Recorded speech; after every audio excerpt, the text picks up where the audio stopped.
Hey guys, good afternoon. I'm at the park right now. It's such a beautiful day. And today, what I wanted to touch on is relationships.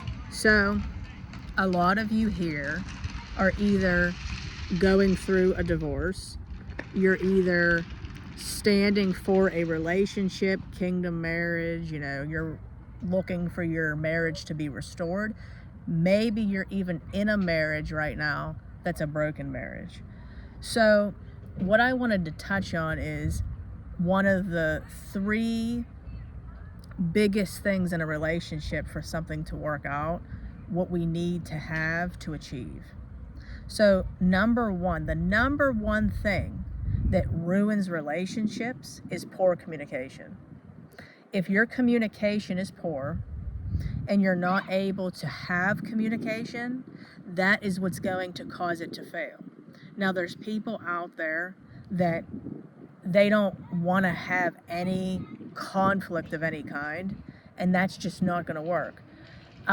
You would think that adultery, with cheating, would be something that would ruin a relationship, and although it does, the main thing that's going to ruin it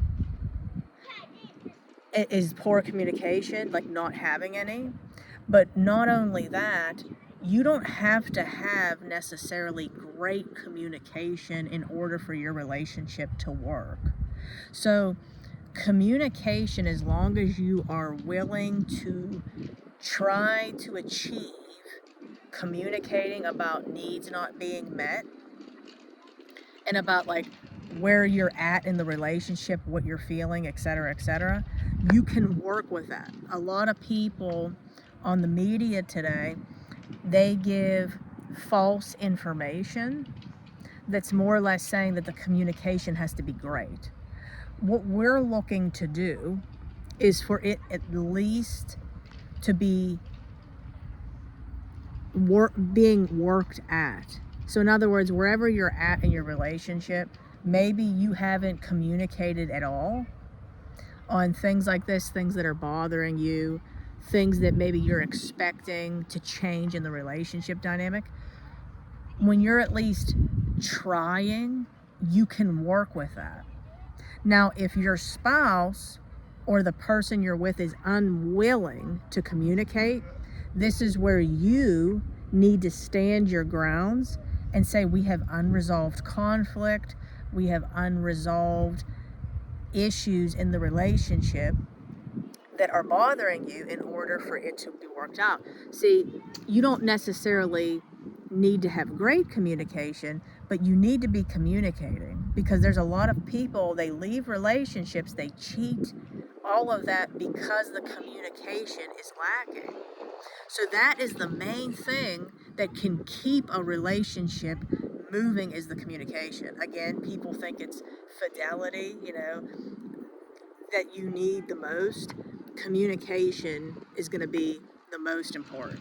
So if communication is at least being demonstrated, you can work with it and it will progressively get better as you keep doing it.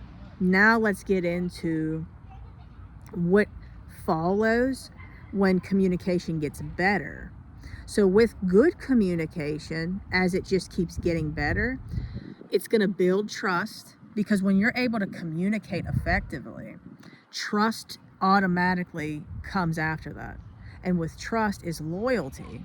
But see, a lot of people, they don't know these things, and this is why they keep going from relationship to relationship, and they're not working at it. So in other words, they're looking for this perfect dynamic in a relationship, and that just doesn't exist.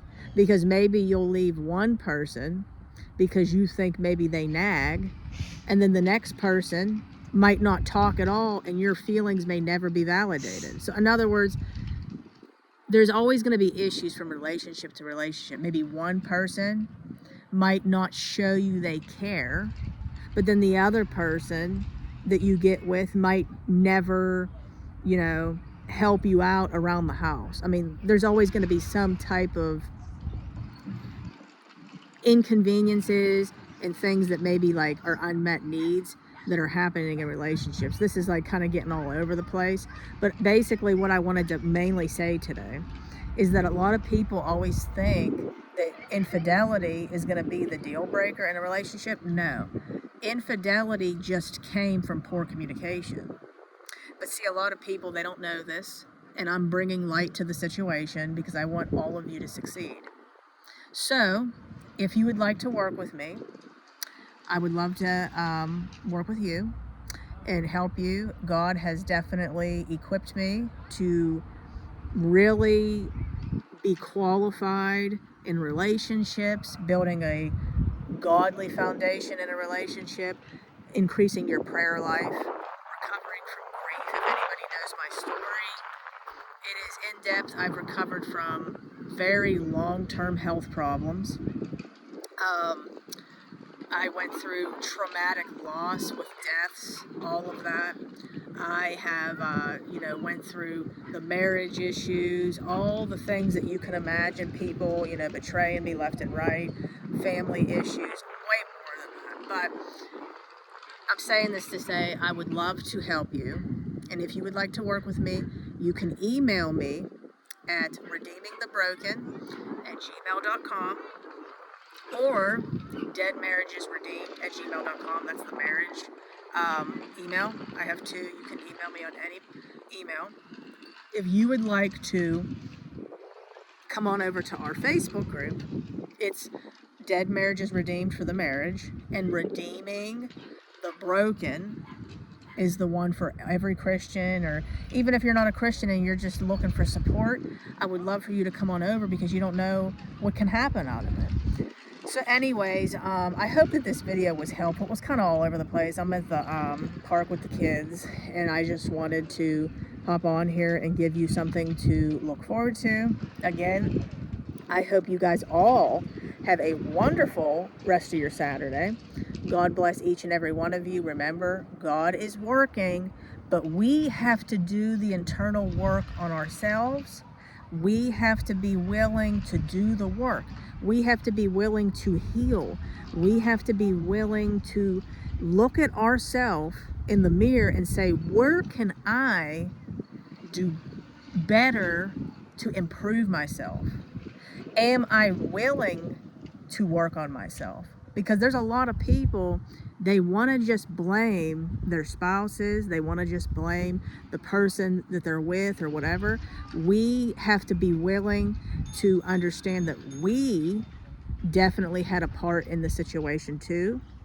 It doesn't mean that they're right, but the only way a broken marriage is going to be fixed, a broken relationship, is you have to change first.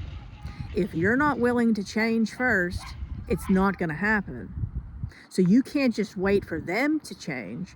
You have to be willing to change. And sometimes that's going to require you letting certain things go. You don't have to take on every single argument. Some things you just got to let go. Just like I'm sure you guys have heard of picking and choosing your battles. Sorry about the noise in the background, guys. There's stuff going on at the park. Anyways, I love each and every single one of you. You all have a wonderful day, and I will see you in my next video. Again, like, share, comment, subscribe. Helps out grow the channel big time. Also, put in the comments what you want to hear next and topic ideas so I can answer your questions or whatever you're looking for. All right, guys. God bless. Talk to you soon. Bye.